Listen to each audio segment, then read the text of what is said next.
자, 그러면 우리가 매번 할 때마다 이런 식으로 REQ 썼다가 RESP 썼다가 쓰기가 너무 귀찮아요. 그래서 저는 뭘 할 거냐면 RQ라는 걸 도입할 거예요. RQ 객체를 한번 도입을 할 건데, 자, RQ를 왜 도입해야 되는지 설명을 드릴게요. 지금 보면 우리가 지금 HTTP 서블릿 리퀘스트라는 것도 다뤄야 되고, 그죠? 이런 녀석도 다뤄야 되고, 리스폰스라는 녀석도 같이 다뤄야 돼요. 그러니까 어쩔 때는 얘를 써야 되고, 어쩔 때는 얘를 써야 되고, 그러니까 요 안에 굉장히 여러 가지가 또 있단 말이에요. 라이터도 있고, 세션도 있고, 이거를 되게 많이 써야 된단 말이에요. 그러면 여러분들이 어떤 특정 요청이 들어오면, 자, 제가 여기다가 뭐 자, 이렇게 해볼게요. 여기는 요청, 그 다음에 여기는 뭐 응답, 이런 식으로 써볼게요. 이렇게 있다 했을 때, 그러면 요청이 이런 식으로 들어올 테고, 그 다음 응답도 이런 식으로 들어올 거란 말이에요. 그러니까 내부에 뭔가가 있어요. 그러니까 이 사용법을 여러분들이 사실 다 알아야 돼요. 그럼 여러분들이 예를 들어서 여기 직접 여기 접근하고 여기 접근하고 여기 접근하고 가져다 써야 된다. 그러니까 여러분들이 이걸 만약에 자주 사용해야 돼요. 여기 있는 요청에 들어가 있는 것과 응답에 들어가 있는 것들을 여러분들이 만약에 자주 써야 된다? 그러면 그거를 굳이 계속 왔다 갔다 하면서 쓰는 게 아니라 걔네들을 통합적으로 조종할 수 있는 리모컨 하나를 만든다라고 생각하면 돼요. 걔네들을 통합적으로 조종할 수 있는 리모컨을 하나 만든다라고 보시면 되겠죠. 그래서 얘랑 통신하는 게 굉장히 편한 거죠. 얘는. 그래서 얘는 그러니까 여기서 자주 사용되는 것들, 여기 요청이랑 응답, 뭐 리퀘스트랑 리스폰스에서 자주 사용되는 것들이 있단 말이에요. 그 녀석들을 묶어가지고 객체로 만들고 나서 여기에서는 조금 편리하고 쉬운 기능들을 넣어서 이 녀석을 사용하는 게 낫다라는 거죠.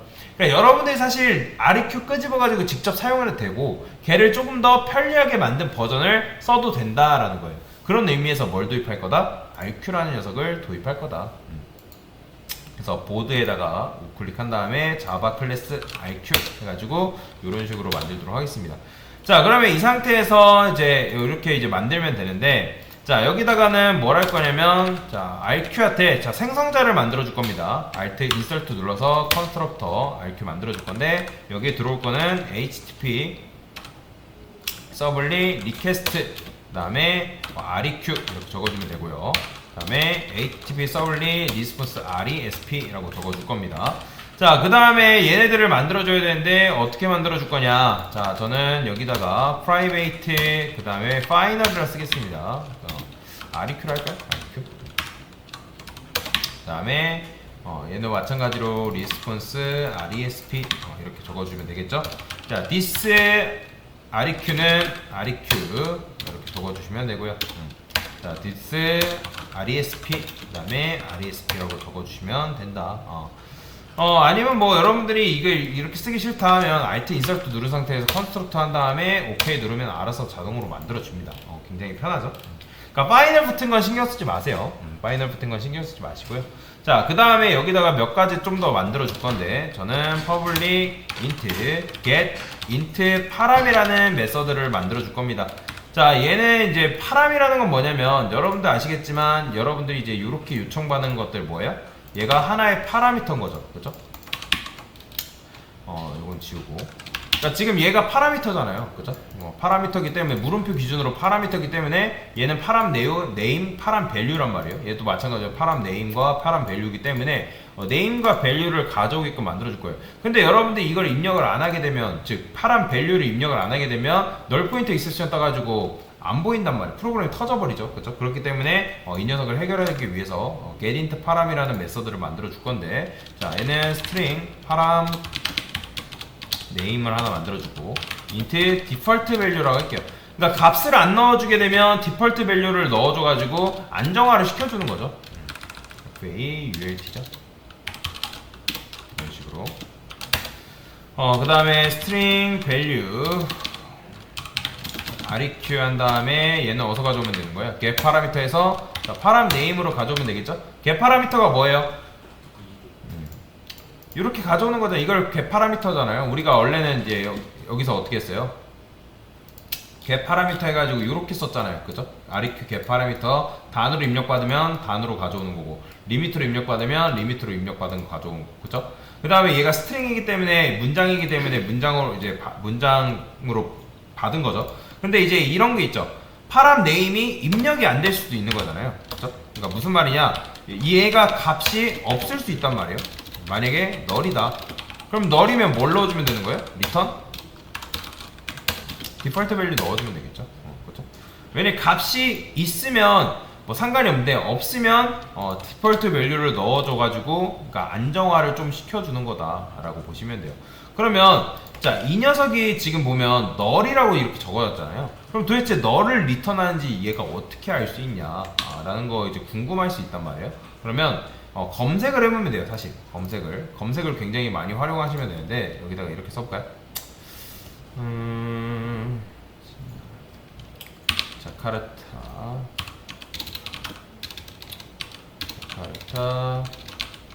그냥 이렇게 쓸까요? HTTP 서블릿 리퀘스트 공식 문서가 나오려나? 공식 문서가 안 나오네.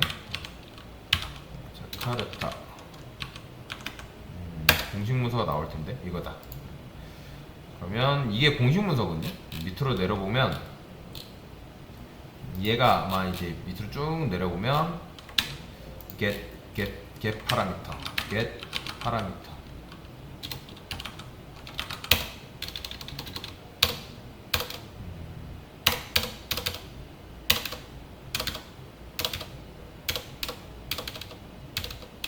이렇게밖에 안 나와? 내가 원하는 결과가 안 나오네. 파라미터 여기 있다. 얘 클릭하면 여기 나오죠. 그러면 걔 파라미터가 이런 식으로 나오는데 여기 뭐라고 써 있어요? 얘가 리턴 한다. value of request parameter as string 또는 너를 리턴한다라고 나오죠. 그렇죠? 그러니까 스트링 아니면 널 리턴한다고 나오기 때문에 이런 식으로 확인을 하시면 됩니다. 여러분들 궁금하면 검색을 해보셔야겠죠. 자, 그 다음에 얘가 어쨌든 최종적으로 리턴했을 때 비어있으면 디폴트 밸류 넘겨주면 되는데 최종적으로 입력됐으면 뭘 주면 되는 거예요? 밸류 주면 되는데 얘는 뭐예요? 지금 인트잖아요. 그럼 어떻게 해줘야겠어요? 형변을 해줘야겠죠. 그렇죠? 보면 여기 인티저 퍼스트 인트 형변을 해서 이렇게 적어주셔야 되고 근데 이제 아까도 말씀드렸던 것처럼 여러분들이 이런 식으로만 입력하면 뭐예요? 이게 예외이기 때문에 프로그램이 멈춰버리거든요. 뭔 말인지 이해되시나요? 그러니까 우리가 지금 리미트가 아니라 여기 보면 단 해가지고 이렇게 입력하는 경우가 있단 말이에요. 7탄. 우리는 단이라는 녀석은 결국엔 정수만 입력을 받아야 되는데 이런 식으로 입력을 한다거나 아니면 이렇게 입력하면 프로그램 터져버려요. 그렇죠? 입력이 제대로 안 됐기 때문에. 그래서 어떻게 할 거냐? 트라이 캐치로 묶어주시면 돼요. 트라이 그 다음에 캐치. 자, 뭐 잘 되면 트라이 해주시면 되고 그 다음에 얘는 오류가 넘버 폼의 이세션으로 난다고 지난 시간에 설명드렸죠. 입력이 제대로 안 되면. 자, 그러면 그때는 그냥 디폴트 밸류 넘겨주게끔 만들어주면 된다. 이런 식으로 하시면 돼요. 이런 식으로. 그래서 만약에 숫자를 파싱하다가 정수가 아닌 경우에는 디폴트 밸류를 넘겨주는 거죠. 그렇죠? 자, 그 다음에 여기다가 몇 가지 좀 더 추가를 해볼게요. 자, public void. 자, 여기다는 append 받으라 해가지고 왜냐면 이게 쓰기가 너무 귀찮잖아요. string str 해볼게요. 자, resp get lighter. 자, append str 이렇게 적어줄게요. 자, 여기서도 빨간 줄 마찬가지로 뜨죠. 그럼 컨트롤 눌러서 add exception to method 뭐 시그니처 해도 되고 뭐 surround with try catch인데 너는 surround try catch 해줄 겁니다. 그러면 이제 트라이 캐치를 무조건 해야 되는 경우가 있어요. 뭐 어떤 코드를 썼을 때 그냥 그럴 때는 이렇게 걸어주는 게 낫습니다. 근데 여기 보면 RTS에서 add 이거 해보면 뭐 throw exception 뭐 뜨거나 이렇게 뜬단 말이에요. 이 녀석 이렇게 이렇게 할까요? 일단 요거부터 보여드릴게요. 트라이 캐치 이게 아니죠? 이렇게. 그러니까 런타임 세션 같은 경우는 뭐냐면 프로그램 꺼지면 바로 꺼지는 건데 문제가 발생해도 그냥 지나가게 할 거면은 요거 없애면 돼요. 근데 사실 이거는 선택입니다. 이거는 굳이 뭐 해도 되고 안 해도 되고 크게 상관없는데 저는 그냥 냅둘게요. 자, 그 다음에 인코딩 했을 때 IQ도 지금 보면 우리가 생성자에 의해서 그냥 주는 게 낫겠죠? 이 녀석도 그렇죠? 복사해서 여기다가 아예 이제 만들자마자 이렇게 주는 게 낫습니다. 근데 얘도 마찬가지로 이런 식으로 빨간 줄 긋습니다. 그런 경우는 그냥 컨트롤 눌러서 그냥 서라운드 트라이 캐치 요거 해주시면 돼요. 이렇게 해주시면 됩니다. 그러니까 제가 예전에 말씀드렸을 거예요. 그러니까 위험한 일 생기면 트라이 캐치로 감싸라. 그러니까 안 감싸도 되고, 근데 감싸야 되는 게 있어요. 그러니까 몇몇 녀석들은 이 트라이 캐치가 필수기 때문에 그런 거 같은 경우는 이 아이디, 즉 인텔리제이가 알아서 해주기 때문에 크게 걱정할 필요가 없습니다. 그래서 얘기해준다. 근데 이제 얘 같은 경우는 도대체 뭐냐? 여기 보시면 이제 add exception to method signature 이렇게 붙단 말이에요. 이건 뭐냐면, 야, 나는 일단 조심 안 할 테니까 너희들이 알아서 조심을 해라. 너희들이 알아서 조심해라. 그런 거예요. 그런 거 말고는 그냥 트라이 캐치 해주신다고 생각하시면 돼요. 트라이 캐치 그냥 붙여준다고 생각해라. 자, 여기다가 하나만 더 만들어 볼까요? 아니다. 여기까지만 하죠. 일단은 여기까지만 하고. 자, 그러면 제가 한번 실행을 해보겠습니다. 껐다가 다시 킬게요. RQ라는 클래스가 뒤에 도입됐기 때문에. 자, 그 다음에 제가 여기다가 만약에 입력을 안 해볼게요. 단을 입력을 안 해볼게요. 자, 얘 말고. 자, 여기다가. 그럼 이제 보면 이렇게 나오죠? 여기까지는 해줘야겠나? 지금 보면 get it 파람 이렇게만 썼잖아요. 그죠? 이렇게만 쓰면 안 되죠? 뭐 해줘야 돼요? 지금 여기에 지금 바꿔줬잖아요. 구구단 서블릿에서 여기다 이렇게 썼잖아요. 그죠?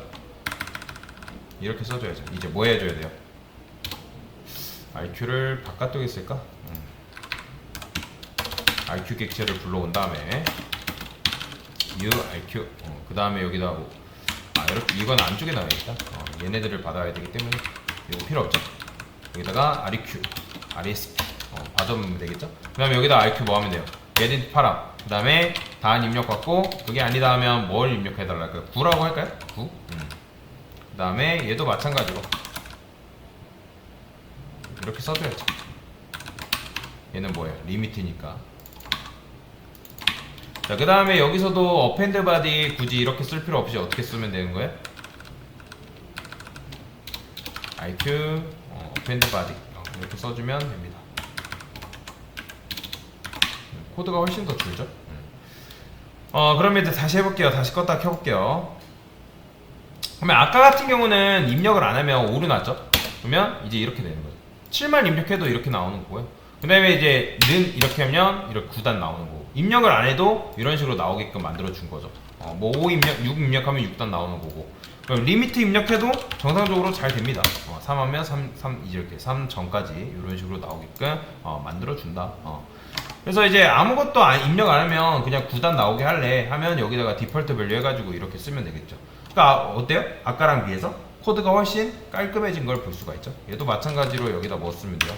RQ 어펜드 바디에서 이런 식으로 넣어주면 되겠죠. 이게 훨씬 더 깔끔한 거죠. 그래서 IQ를 이용하면 내가 좀 더 코드를 깔끔하게 쓸 수 있을 뿐더러 이런 것들, 이런 문제들을 해결을 해줄 수가 있다라는 거죠. 그래서 이렇게 한번 해봤습니다.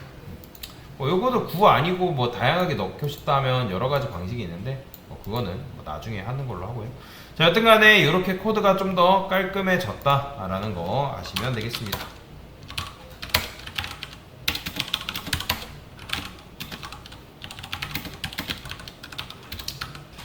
IQ, RSP를 직접 다루기 나서 IQ